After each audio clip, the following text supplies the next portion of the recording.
네, 반갑습니다. 오늘 소율이 문답 세 번째 하나님의 본질과 속성에 대해서 함께 공부해 보도록 하겠습니다.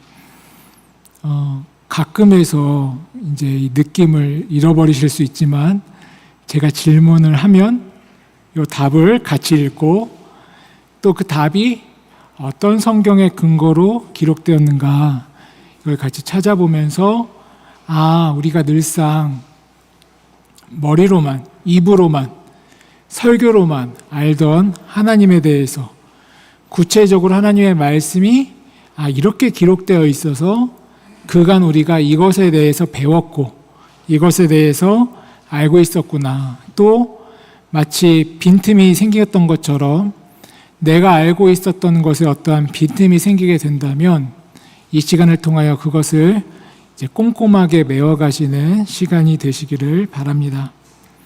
먼저 4문에 대해서 제가 질문을 드리겠습니다. 질문을 드리면 답을 같이 읽어주시면 되겠습니다. 웨스트민스터 소율이 문답 4문입니다. 제가 읽겠습니다. 하나님은 어떠한 분이십니까? 답입니다. 시작. 하나님은 신이십니다. 그분의 존재와 지혜와 권능과 거룩하심과 의로우심과 선하심과 인자하심과 진실하심은 무한하시며 무궁하시며 불변하십니다. 이렇게 기록되어 있습니다. 우리가 하나님에 대해서 이야기를 할 때 이 하나님의 존재 자체에 대해서 두 가지로 나눌 수 있는 것입니다. 하나는 하나님의 성품에 대해서, 다른 하나는 하나님의 존재 방식에 대해서 나눠서 설명할 수 있습니다. 어떻게 나눈다고요? 하나는 하나님의 성품에 대해서, 다른 하나는 하나님의 존재 방식에 대해서. 그래서 앞에 이 질문에 대한 그분의 존재와 지혜와 권능과 거룩하심과 의로우심과 선하심과 인자하심과 진실하심, 여기까지가 하나님의 성품에 대한 이야기인 거고요. 그 다음에 무한하시며 무궁하시며 불변하신다. 이것이 하나님의 존재 방식에 대하여 설명을 하고 있는 것입니다. 먼저 하나님의 성품에 대해서 이야기를 할 텐데요. 그분의 존재와 이렇게 이야기를 하고 있어요. 그분은 존재하시는 분이시다. 실제 하시는 분이시다라는 이야기를 하고 있는 것이죠. 이제 각주 1번 돼 있지 않습니까? 먼저 하나님은 신이십니다. 그분은 신이시고 존재하시는 분이십니다. 라가 각주 1번, 2번으로 되어 있는데 먼저 각주 1번을 같이 한번 읽어보도록 하겠습니다. 신명기 4장 16절부터 19절까지입니다. 밑에 가로 1번 돼 있죠. 같이 한번 읽어보도록 하겠습니다. 시작.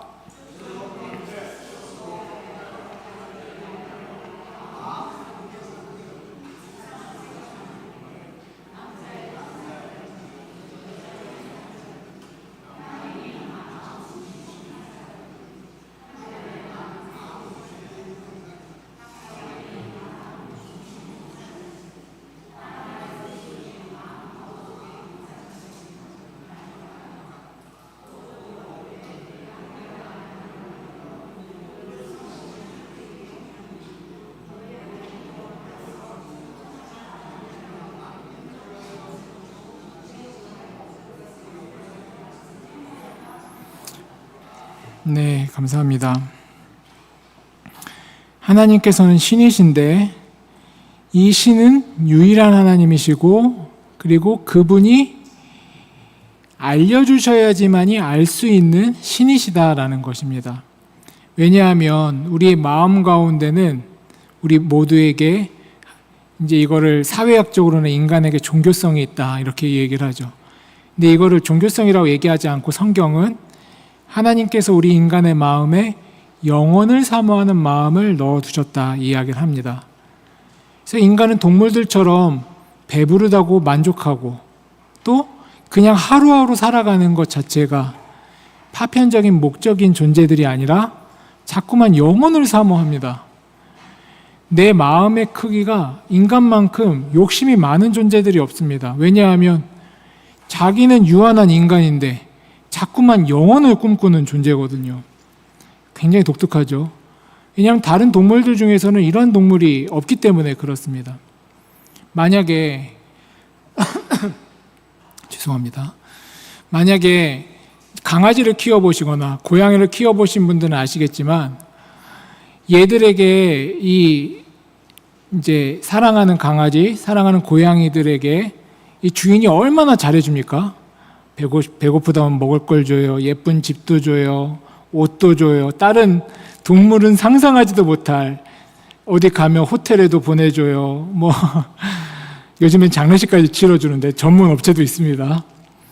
제가 그거를 가타부타 얘기하는 게 아니라 그런 상태에 있는 강아지를 놓고 딱 봤을 때 강아지가 이제 이렇게 생각하는 겁니다. 이건 강아지의 삶이 아니야. 난 야생에서 뛰어놀아야 되는데 나의 야생성은 다 사라졌어. 나는 본래 이렇게 지어진 존재가 아닌데 너무 우울해 하면서 이 강아지가 먹을 걸 주는데 막 벽에 머리를 들이받으면서 나는 이제 죽겠어 이렇게 하는 강아지 보신 적 있으세요?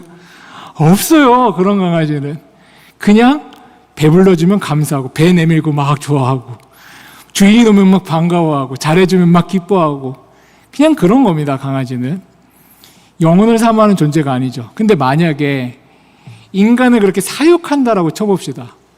어떠한 존재가 아버지도 아니고 어머니도 아닌데 갑자기 내가 예쁘다고 어디에다 가다 놓고서 먹여줘요, 입혀줘, 날 애완동물 취급하는 겁니다.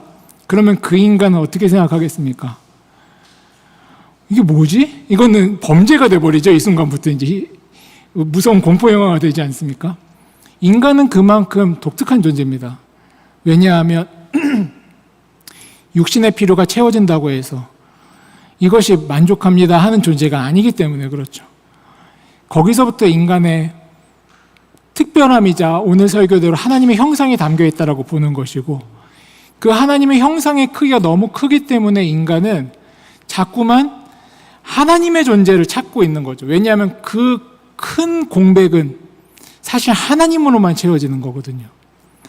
그래서 그 큰 공백을 메워주실 하나님을 찾아야 되는데 하나님을 모르니 인간은 그 첫사람 아담의 죄로부터 하나님과 너무 멀어져서 하나님을 알 수도 없고 찾을 수도 없는 그런 비참한 상태에 있으니 신명기 말씀처럼 아무 형태로든지 아무 형상이로든지 다 하나님을 만들려고 하는 겁니다. 내가 이걸 만들면 설령 그게 나의 마음에 텅 비어있는 공간을 채워줄까? 남자의 형상을 만들면, 여자의 형상을 만들면, 땅이 어떤 짐승의 형상을 만들면, 하늘의 어떤 새의 형상을 만들면, 땅에 기는 어떤 곤충의 형상을 만들면, 땅 아래 나무의 어떤 어족의 형상을 만들면 내 마음을 채워줄까? 과거에는 그렇게 할지 모르겠지만 또 현대인들은 그렇지 않지 않습니까? 아니요. 이 가방을 사면 내 마음의 공백을 채워줄까? 저걸 가지면 내 마음의 공백을 채워줄까? 저 자리에 오르면 내 마음의 공백을 채워줄까? 이걸 소유하게 되면, 저 집에 살면, 저 차를 타면 내 마음의 공백을 채워줄까? 우리는 끊임없이 존 칼빈이 얘기한 것처럼 우리 마음에는 우상을 만드는 공장이 있기 때문에 우리는 끊임없이 우상을 만드는 존재들이다. 성경은 이렇게 판단하고 있는 것이죠. 그러면 그러한 존재에게 하나님은 신이십니다. 이 고백이 너무나도 중요한 겁니다. 그분만이 신이시기 때문에 그 신의 자리로 남아있었던 우리의 영혼을 사모하는 마음, 즉 영원한 것은 이 세상에, 온 세상에 하나님밖에 없기 때문에 하나님이 우리 마음에 탁 자리를 잡고 계셔야 그때부터 우리는 또 무언가를 찾아다니는 존재가 아니라 하나님으로 인생의 목적과 오늘 배운 삶의 질서와 아름다운 회복의 능력이 바로 거기서부터 시작되는 것이기 때문입니다. 이제 그 설명을 하고 있는 거죠. 그러면 그 하나님의 크심, 영원성은 단순히 영원하십니다, 무소부재하십니다 이러고 뜻 끝낼 문제가 아니라 성경은 여러 모양으로 하나님에 대해서, 그 크신 하나님에 대해서, 우리를 채워주실 능력의 하나님에 대해서 설명하고 있는데 그 다음이 그 설명드린 것입니다. 그분은 1번, 2번, 그분은 실제로 존재하는 분이십니다. 이 얘기가 중요한 거죠. 말만 번지르한데 또 과거 몇천 년 전에는 존재하셨는데 이제는 화석이 돼버리셔서 존재하지 않으시는 분이 아니라 그분은 오늘도 2026년 이 일원동교회 이 자리에서도 동일하게 존재하시는 분이시다라고 설명하고 있는 것입니다. 우리 2번 읽어볼까요? 2번 이 존재에 대한 설명인데요. 시작.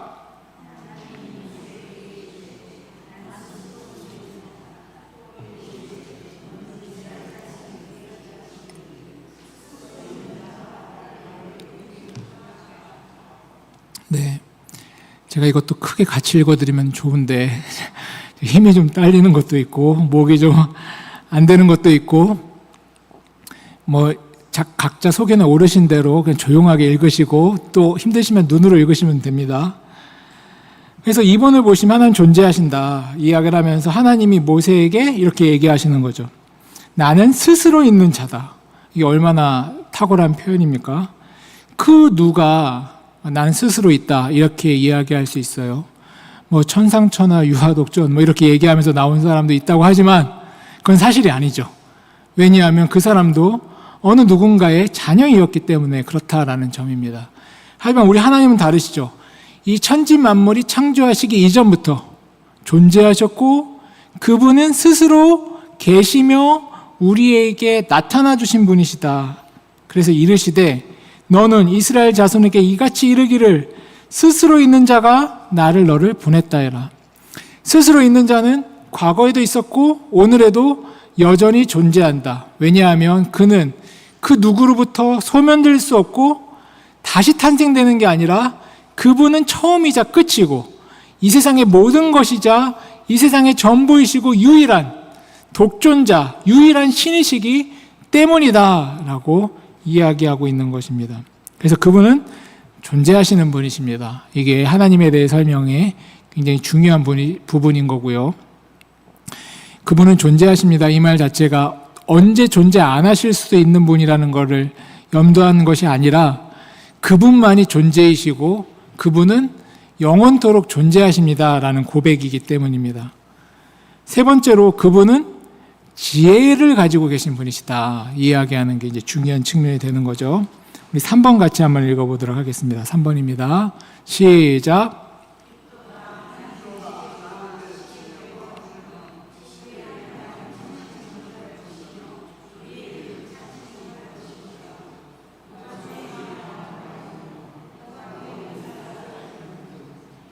예, 천지 만물을 창조하신 그 아름다운 조화에 대해서 오늘 말씀을 전했는데요.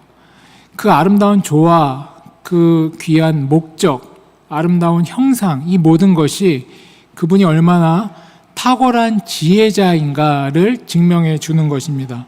그래서 로마서 기자는 이렇게 이야기하고 있는 것이죠.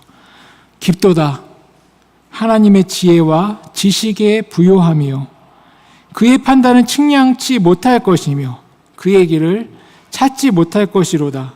누가 주의 마음을 알겠느뇨? 누가 그의 모사가 되겠느뇨?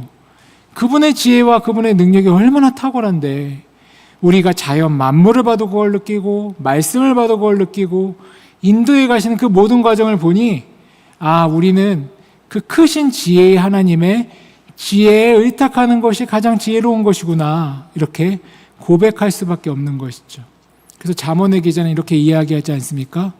여호와를 경외하는 것이 지식의 근본이다. 모든 지혜는 하나님으로부터 나오고 하나님이 지혜다라고 이야기하고 있는 것입니다. 네 번째입니다. 그분은 권능의 분이시다 이렇게 이야기를 하고 있죠. 권능, 생각할수록 여러 이미지가 입혀져 있는 우리의 단어인데요. 성경은 권능에 대해서 뭐라고 이야기하는지 한번 보도록 하겠습니다. 4번 같이 읽어보겠습니다. 시작.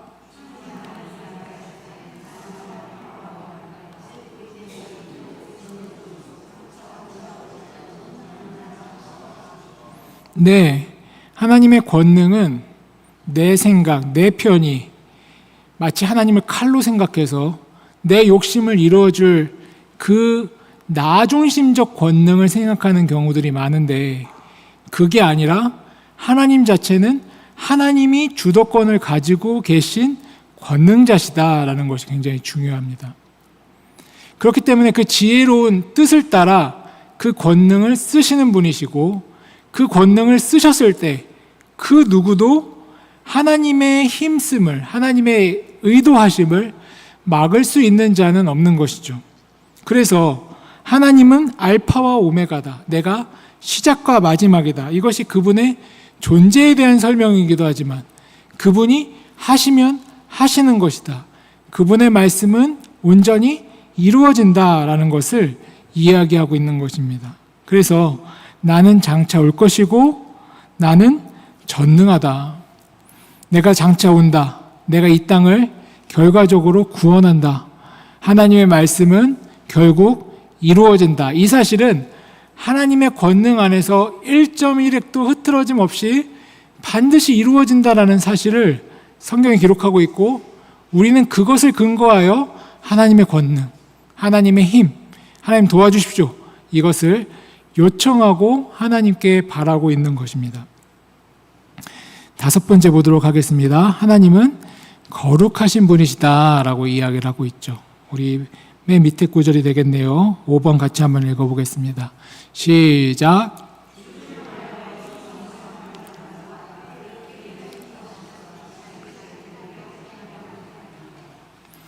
네, 주를 향하여 이 소망을 가진 자마다 그의 깨끗하심과 같이 자기를 깨끗하게 하느니라.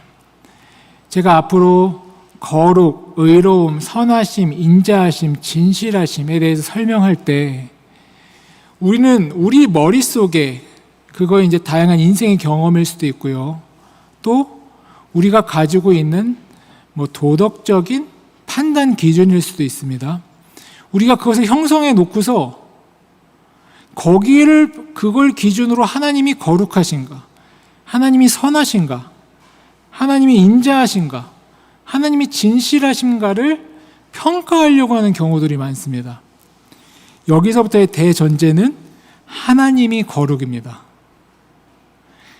그 기준이 하나님이란 말이에요. 하나님이 선하신 겁니다. 그래서 우리 그런 질문 많이 하죠. 아니, 세상에 이런 일이 벌어지는데 하나님이 거룩하신 하나님이 맞습니까? 하나님이 선하신 하나님이 맞습니까? 그거는 애초부터 말이 틀린 거예요. 하나님이 거룩인 거고 하나님이 하시면 그게 거룩인 겁니다.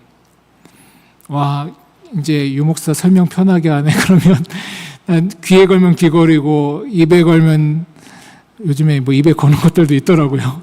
코에 걸면 코걸이고 이렇게 되는 거야? 이렇게 생각하실 수 있겠지만 그게 아니라 성경의 가치 기준은 하나님인 것입니다.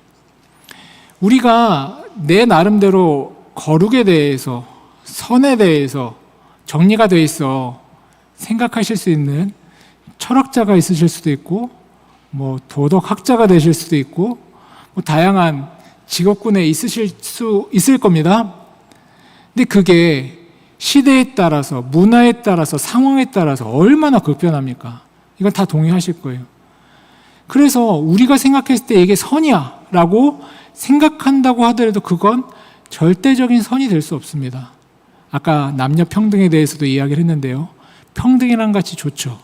근데 그것이 선이야 라는 이름으로 모든 것에 있어서의 평등을 이야기할 때 여러 상황 속에서 그것은 선도 아니고 공의도 아니고 거룩도 아닌 경우를 우리 너무 많이 발견하게 된다는 거죠. 그렇다면 하나님께서 말씀하시는 거룩은 무엇인가? 내가 거룩이다. 그래서 하나님께서 이렇게 얘기하시는 겁니다. 우리는 그의 깨끗하심 같이, 기준이 어디에 있는 거예요? 하나님. 하나님의 거룩같이 이제 하나님을 닮아가는 내가 하나님의 거룩을 닮아가겠습니다. 이렇게 순서가 되어야 되는 거지, 내 방식에 맞는 거룩, 내가 방식에 맞는 선, 내 방식에 맞는 정의를 가지고 하나님한테 잣대를 들이대려고 한다던가, 그것을 소위 말해 교회 안으로 가지고 오려고 한다던가, 이런 것들은 적절하지 않다라고 이야기할 수 있는 것이죠. 6번을 보도록 하겠습니다. 이제 이게 큰 맥락에서 제가 이 뒤에 것들을 설명드렸고요. 6번은 의로우심에 대해서 이야기를 하고 있는 겁니다. 혹시 들으시다가 중간에 유목사 이거 잘못된 것 같은데 하시면 손 들고 이야기하셔도 됩니다. 충분히 이야기를 나눠볼 수도 있고, 뭐 잠깐 접어놨다가 뭐 얘기하다 좀 더 길어지면 뭐 다음으로 넘겨도 되니까요. 다 동의하시는 건가요? 6번 같이 한번 읽어보도록 하겠습니다. 6번 시작.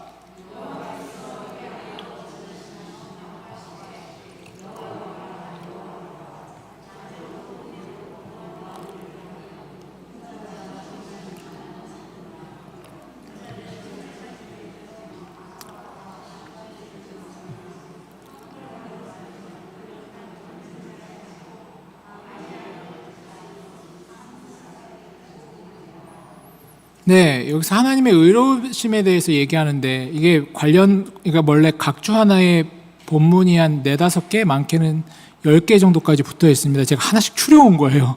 예전에 첫 번째 나눠드렸을 때 이게 너무 빼곡해 적혀 있으니까 잘 보이지도 않으시고, 근데 지금 이건 이 정도는 괜찮으세요? 뭐 보이시는데 괜찮으십니까? 그래서 이제 제가 대표적인 거, 또 제가 설명하기 좋은 말씀들을 딱 가지고 온 거죠. 하나님의 의로우심에 대해서 이야기할 때 여호와라 여호와라 자비롭고 은혜롭고 노하기를 더디하시고 인자와 진실이 많은 하나님이로다, 이렇게 이제 하나님에 대해서 고백하면서 그 하나님은 그 의로움을 펼쳐 나아가시는데 인자를 천대까지 베푸시며 악과 과실과 죄와 용서나 형벌받은 자는 결탄코 면제하지 않고 아비의 악을 자여손 3-4대까지 보응하신다. 이제 이렇게 기록되어 있습니다. 하나님께서는 하나님의 방식으로 이 의로움을 펼쳐가신다라는 설명인 겁니다. 큰 맥락은 얘기하죠. 복을 주실 때는 천대고 만대고, 혼내실 때는 최대한 짧게 끝내려고, 이 맥락을 보여주고 있는 거지. 진짜 이걸 이제 숫자대로 3-4대니까 4대 됐으니까 이제 난 맘대로 살아도 하나님 못 혼내시겠지, 뭐 이런 이야기가 아니지 않습니까?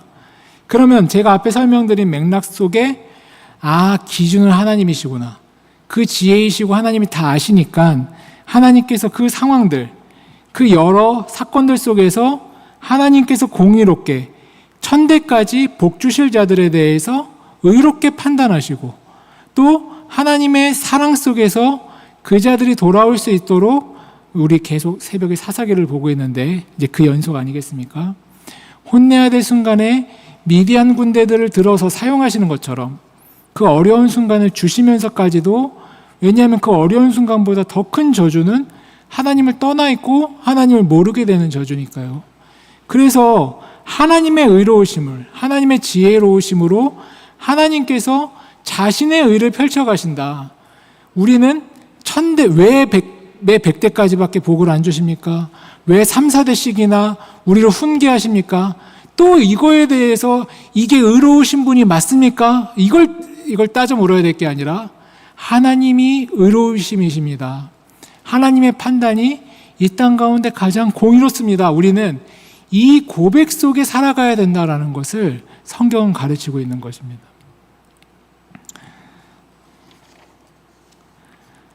7번 선하심에 대해서 이야기를 하고 있죠. 7번은 하나님은 선하시다. 7번 어떤 말씀인지 같이 한번 볼까요? 7번 시작.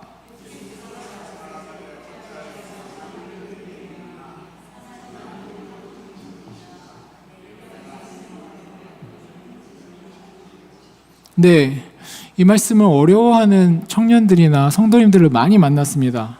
예수께서 가라사대 어찌하여 선한 일을 내게 묻느냐, 선한 이는 오직 한 분이시니라. 이게 이제 왜 예수님이 이렇게 퉁명스럽게 말씀하시지? 뭐 이런 질문이 있기도 하고, 왜 이게 선한지 안 선한지 얘기해 주시면 되지, 왜 하나님이 선하시다고 이야기를 하는 거지?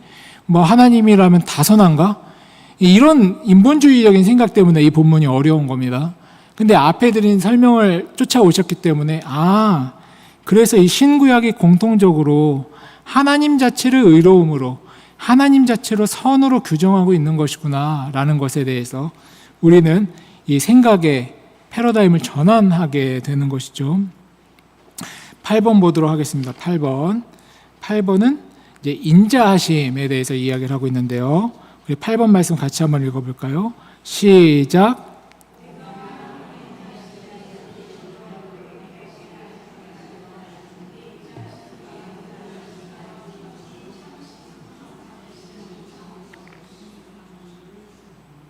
네. 그래서 하나님께서 내가 하나님의 인자하심이 너를 인도하여 회개케 하심을 알지 못하여 그의 인자하심과 용납하심과 길이 참으심의 풍성함을 멸시하느뇨. 세상의 사람들은 하나님의 훈계를 받거나 3, 4대 앞의 말씀처럼 어려움에 처하게 된다면 이제 하나님이 인자하신 분이 맞아? 하나님이 인자하시다면 어떻게 나한테 이러실 수가 있어? 이제 이렇게 퉁명스럽거나 그래서 난 하나님을 믿을 수 없어. 이렇게 이야기하는 사람들이 많다라는 걸 이야기하고 있죠. 근데 하나님이 인자하신 분이 아니시라고 하면서 이제 사도 바울이 얘기하는 거죠. 하나님의 인자하심이 너를 인도하여 회개하게 하심을 알지 못하느냐. 다시 말해 하나님이 인자하지 않으셨다면 너는 분노도 못했을 것이야. 분노도 하나님을 알기 때문에 하는 거지. 하나님에 대한 인지가 있으니까 왜 하나님 나를 왜 이렇게 계속 힘들게 하십니까? 라고 분노할 수 있는 거지. 근데 그 말 자체가 한번 다시 생각해 봐라. 진짜 너가 하나님의 인자하심이 없어서 하나님을 몰랐다면 어떻게 될 뻔했냐? 그러면 진짜 그분이 인자하심이 없으신 분이시냐? 이렇게 이제 사도 바울이 되묻고 있는 것이죠. 그러면서 그것을 왜 알지 못하냐? 그의 인자하심과 용납하심과 길이 참으심의 풍성함이 우리 가운데 가득가득한데 왜 이것을 작다라고 여기느냐? 우리 인생에서 여러 어려움들이 찾아오고 또 어려움이라는 거는 그냥 금방 사라져버리면 사실 어려움이 아니죠. 마치 사도 바울의 가시처럼 내 인생에 반복해서 이 어려움을 계속 만나게 되는 게 진짜 어려움입니다. 아, 이제 이 어려움이 끝났구나. 이제 나는 자유로울 수 있겠구나 싶은데 또 다른 모양으로 그 비슷한 어려움이 또 찾아오게 되는 거예요. 이 사람이 어렵게 했다가 또 다른 모양으로 저 사람이 또 비슷한 어려움을 나에게 주기도 하고 또 이러한 상황에 죄송합니다. 그것이 경제적인 거가 될 수도 있고 영적인 거가 될 수도 있고 관계적인 거가 될 수도 있고 육체적인 거가 될 수도 있고 내가 육체적으로 이 부분을 극복했는데 이제 나는 이제 한 단계 이제 좀 마음 편하게 건강을 좀 붙들고 하나님 섬길 수 있는가 했는데 또 그때쯤 되면 또 다른 부분이 아파지기도 하고 그 영적인 부분에서도 그렇죠. 그럼 하나님 도대체 왜 이 문제를 해결해 주지 않으십니까? 그것을 자꾸 이제 우리는 외부의 하나님의 그 무언가로 생각하고 하나님 왜 인자하시지 않는가 이런 맥락에서 생각을 하는데 그때 우리가 냉정하게 들여다봐야 될 것은 내 안에 연약함이 없는지 내 안에 끝끝내 변하지 않고 하나님 안에서 굽히지 않고 깨뜨리지 않은 나의 죄성이 없는지 우리는 냉혹하게 냉정하게 스스로를 되돌아봐야 하는 것입니다.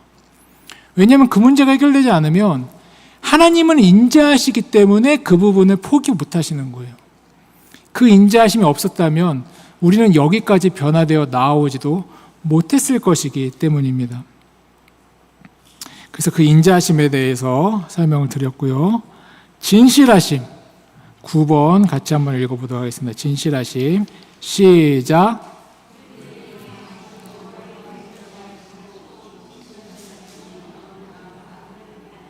네, 그래서 그분만이 인자하시고 진실하시고 선하시고 온전하신 분이시기 때문에 우리는 하나님을 그 기준으로 모십니다. 이렇게 얘기하고 있는 것이죠. 유 목사 이제 10번 하면 언제 16번까지 하나 혹시 이렇게 생각하시면 12번까지 이렇게 갔다가 나머지는 금방 끝납니다. 그 앞에 삼일체 얘기도 했고요. 창조의 섭리가 삼일체 이제 중요한 부분이거든요. 그래서 마침 또 이 부분이 겹쳐서 삼위일체 얘기는 좀 금방 마무리하겠습니다. 그러면 제가 앞에 이 부분들은 하나님의 뭐에 대해서 얘기한 거라고 제가 말씀드렸습니까? 하나님의 성품, 하나님의 속성이라고도 이야기하기도 합니다. 그러면 그 뒤에 부분, 무한, 무궁, 불변, 이것은 하나님의 뭐라고요? 하나님의 존재 방식. 이것을 하나님의 본질이다 이렇게 이야기하기도 합니다. 그래서 먼저 하나님은 무한하시다. 10번 같이 한번 보도록 할까요? 10번 시작.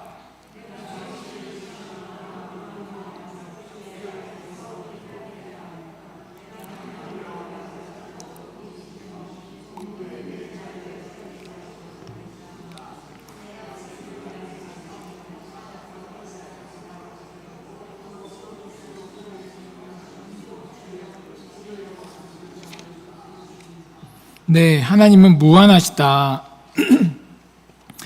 이 무한은 사실 제가 가로라고 적어놨는데 이 크기의 개념입니다. 무한할 때 하나님의 그 무한한 크기에 대한 이야기를 담고 있는 거죠. 그래서 내가 주의 신을 떠나 어디로 가며 주 앞에 어디로 피하리까? 하나님의 크기가 세상보다 더 크셔서 이 우주를 덮고도 남으신 분인데 꼴랑 지구 위에 서 있는 내가 하나님을 어디로 피하겠습니까? 산속에 숨어 있다고 제가 하나님을 피한 거겠습니까? 그럴 때 그럴 수가 없습니다. 하나님이 얼마나 크신 분이신데요. 내가 하늘에 올라갈지라도 거기 계시며 음부의 자리로 내려갈지라도 거기 계시고 내가 새벽 날개를 치며 바다 끝으로까지 날아간다 하더라도 바다 끝에는 하나님을 피할 수 있어요? 없다 이야기를 하고 있는 것이죠. 곧 거기서 주의 손이 나를 인도하시며 나를 붙드십니다. 그래서 하나님으로부터 도망자가 되면 피할 곳이 없지만 내가 하나님으로부터 하나님의 신뢰를 얻고 하나님을 사랑하고 하나님의 마음 가운데 푹 파묻혀 있으면 온 세상이 내 것이 된다. 온 세상 속에 나를 붙드시고 나를 도와주시는 하나님은 떠나 계신 곳이 없다.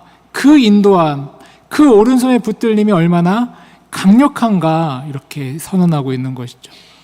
그 무한하신 하나님이라는 이야기는 무한하시구나, 크구나, 와 무한 얼마나 클까 뭐 이렇게 생각하고 끝낼 문제가 아니라 그 무한하신 하나님이 나에게 집중하시고 나와 함께 하시며 나를 도우신다라는 것이 얼마나 대단한 능력인가에 대해까지 우리는 생각해 봐야 하는 것이죠.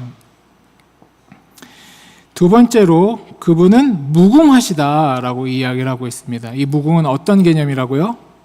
시간적 개념이다. 이제 이렇게 얘기하는 겁니다. 그래서 이제 11번은 같이 한번 볼까요? 11번 시작.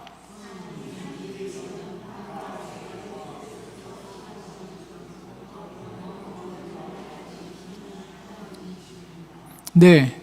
그래서 그분이 시간 속에서 시간적 개념이라고 해서 시간에 종속된 존재라는 의미가 아니라 시간을 초월하신 분이시다라는 의미를 갖고 있고요. 그렇기 때문에 산이 생기기 전 땅과 세계도 주께서 조성하시기 전부터 영원부터 영원까지라는 시간이라는 말은 없어요. 왜냐하면 지극히 인간적인 생각이니까요. 즉 하나님의 시간 속에서 주는 그냥 하나님이시다. 그래서 그분에게 시간은 무의미하고 그렇다고 해서 시간 밖에만 계신다는 이야기가 아니라 그런 분이 시간 안으로 들어오시기도 하시고 그래서 우리와 함께 대화하시고 역사하시고 함께 하시면서 그분이 얼마나 무한하시기 때문에도 엄청난 능력으로 우리가 든든하지만 그분이 시간 밖에도 계시고 모든 것을 알고 계시고 모든 것을 주관하시는 분이시기 때문에 또 그러한 분이 내 편이라는 게 얼마나 큰 위로이자 능력인가 우리는 그것을 생각해야 되는 것이죠. 그 다음번에는 불변하십니다. 이렇게 이야기를 하죠. 불변은 상태다. 제가 이제 이렇게 표현해 봤습니다. 12번 같이 한번 읽어볼까요? 시작.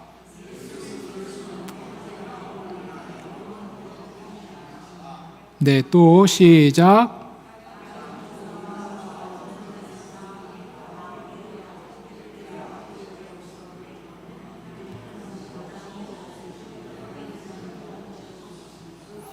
네, 그분은 단순히 무한하시기만 하시고 또 시간 밖에만 계신 분이 아니라 불변하시는 분이시다라는 것이 또 엄청난 능력인 것이죠. 뭐 세월 앞에 장사 없다 이런 말도 있지만 우리 모두는 세월 속에서 또 인간뿐만 아니라 세상에 존재하는 10년이면 강산도 변하니까요. 존재하는 모든 것들은 변합니다. 변할 수밖에 없죠. 강도 변하고 바다도 변하고 산도 변하고 지구도 변하고 온 우주도 변합니다. 태양도 변하고요. 근데 무한의 시간 동안 절대 불변하시는 분이 있으신데 그분은 하나님이시다. 그 불변하신 분이 예전 구약 때 말씀하셨을 때는 하나님이 뭘 좀 모르셔서 좀 실언 좀 하시다가 이쯤 되니 좀 더 성숙한 존재가 되신 게 아니라 처음부터 지금까지 지존하시며 불변하시며 최고로 지혜로우신 하나님께서 모든 것을 다 계획하셨고 창조하셨고 완성하셨고 구원하셨기 때문에 그 과거의 하나님이 오늘의 하나님이며 오늘의 하나님이 과거 우리가 알던 그 하나님보다 조금 더 못하시거나 약해지신 분이 아니시다라는 사실이 우리에게 엄청난 큰 위로를 주는 거죠. 그래서 그분은, 예수 그리스도는, 하나님은, 성령님은 어제나 오늘이나 영원토록 동일하십니다. 이렇게 말씀드릴 수 있는 것이고, 또한 각양 좋은 은사와 온전한 선물이 다 위로부터 빛들의 아버지로부터 내려오나니 그는 변함도 없으시고 회전하는 그림자도 없으신다. 다시 말해 과거에 성경 속에 나타난 모든 놀라운 은사와 놀라운 능력들과 모든 좋은 것들과 하나님께서 전쟁에도 이기게 하시고 승리도 하게 하시고 기뻐하게도 하시고 위로도 주시고 구원도 주시고 사랑도 주시고 모든 것을 주셨던 그 하나님께서 과거나 오늘이나 변함이 없으시니 오늘도 여전히 그 온전한 선물이, 그 좋은 은사들이 하늘로부터 빛과 같이 다 내려온다, 이야기를 하고 있는 것이죠. 그래서 어느 순간 오늘날 현대시대가 돼서 우리는 하나님의 능력이 짧으신가? 오른손이 약해지셨는가? 이런 고민을 할 필요가 전혀 없다라는 것입니다. 되려 그 크신 하나님을 내가 온전히 받아내지 못할까 봐, 그분의 말씀과 그 뜻 안에 내가 하나님 앞에서 바른 자세로 서 있지 못할까 봐, 그게 걱정인 거지. 하나님이 약해질까 봐 할 걱정? 오늘날의 시대는 하나님이 와도 안 돼. 왜냐하면 시대가 완악해졌으니까. 그런 건 없다라는 겁니다. 과거가 훨씬 더 완악했습니다. 과거가 더 처참했죠. 요즘 시대는 양반이죠. 요즘 시대 때 왜 못합니까? 요즘 시대 때 왜 하나님의 능력이 없습니까? 하나님의 능력은 오늘에도 어제나 오늘이나 내일이나 동일한 하나님의 능력이다라는 사실입니다. 그래서 이제 삼위일체에 대한 이야기를 하는 것인데요. 그분은 한 분 하나님이시고 살아계시고 참되신 하나님이십니다. 그분은 성부, 성자, 성령 하나님으로 함께 계시고 그분의 권능과 영광과 그 모든 것이 동등하십니다. 이 하나님의 능력에 대해서 잔뜩 얘기하면서 결과적으로 삼위일체에 대한 이야기를 하는 것은 앞에 설명드린 하나님이 얼마나 크고 그 능력이 얼마나 화려하고 그분이 진짜 얼마나 대단합니까? 이것을 하나씩 뜯어보니까 더 대단하시죠. 근데 그분이 한 분이시지만 세 분이시로, 세 분이시지만 한 분으로 그 놀라운 조화와 신비를 이루시며 그 고귀한 능력을 다 가지시고 역사하신다. 그 삼위일체가 한 분으로도 충분하신데, 사실 그 능력이 다 있다면 그분이 세 분이나 되시고 또 그분이 한 분일수록 얼마나 이 땅 가운데 풍요롭고 대단하고 영광스럽게 빈틈없게 역사할 것인가를 우리는 함께 바라보게 되는 것이죠. 우리에게 그러한 존재가 하나님이십니다. 그 놀라운 하나님께서 오늘 우리와 함께하고 계십니다. 우리 사랑하는 장로님, 권사님, 집사님들과 함께하고 계십니다. 그래서 우리는 두려워할 필요가 없습니다. 우리는 낙심할 필요도 없죠. 우리는 절망할 필요도 없습니다. 우리는 더 이상 슬퍼할 필요가 없습니다. 내게 예수님이 계신다면, 내게 삼위일체 하나님이 계신다면, 그 하나님과 함께, 그 예수님과 함께, 내 안에 내주하시는 그 성령님과 함께 우리는 그 어둠의 자리에서 밝히 일어나 그 놀라운 하나님의 능력에 우리를 의탁할 것이기 때문입니다. 그 놀라운 하나님과 함께 참된 빛의 자리로, 소망의 자리로, 능력과 소망의 자리로 나아가시는 우리 모든 성도님들 되시기를 주의 이름으로 축원합니다. 함께 기도하시겠습니다. 사랑과 은혜의 하나님 아버지, 사랑하는 우리 장로님, 권사님, 집사님, 귀한 자녀들 주의 이름으로 축복하고 축복합니다. 크신 하나님께서 우리에게 찾아와 주셔서 우리에게 얼마나 큰 위로가 되는지 모릅니다. 우리는 세상의 고아와 같이 덩그러니 떨어진 존재가 아닙니다. 그 크신 하나님께서, 온 세상을 가득 메우고 계신 하나님께서 나를 지목하셨고, 나를 주목하셨고, 나를 붙드셨고, 그 인자하심을 베푸셨기 때문에 내가 오늘 이 자리에 있습니다. 내가 이 자리에 있기에 나는 절망하지 않습니다. 하나님이 나를 붙드셨기에 나는 외롭지 않습니다. 하나님께서 나를 붙드셨기에 나는 더 이상 두려워 떨지 않습니다. 하나님 나와 함께하여 주시옵소서. 하나님 우리와 함께하여 주시옵소서. 하나님 우리 교회와 우리 나라와 함께하여 주시옵소서. 그리하여 이 어두운 시대가 주님의 빛으로 밝히 일어나는 능력을 허락하여 주시옵소서. 우리 각 개인에게 하나님께서 새 창조의 빛된 능력을 허락하셨습니다. 오늘 나의 삶의 자리를 그리스도께서 밝히 세워주시고, 오늘 우리 각자의 삶의 자리가 하나님께서 주시는 위로와 평안과 복된 빛의 자리가 될 수 있도록 주님께서 늘 눈동자와 같이 함께하여 주시옵소서. 붙잡아 주실 주님을 믿습니다. 사랑하는 성도님들 돌아가는 발걸음 가운데 함께해 주시고, 한 주간 주님께서 위로 주셔서 다음 주에 다시 만날 때 참된 기쁨으로, 참된 소망으로 주님 앞에 나아오는 은혜를 허락하여 주시옵소서. 함께하여 주실 주님을 믿습니다. 예수님의 이름으로 기도드립니다. 아멘.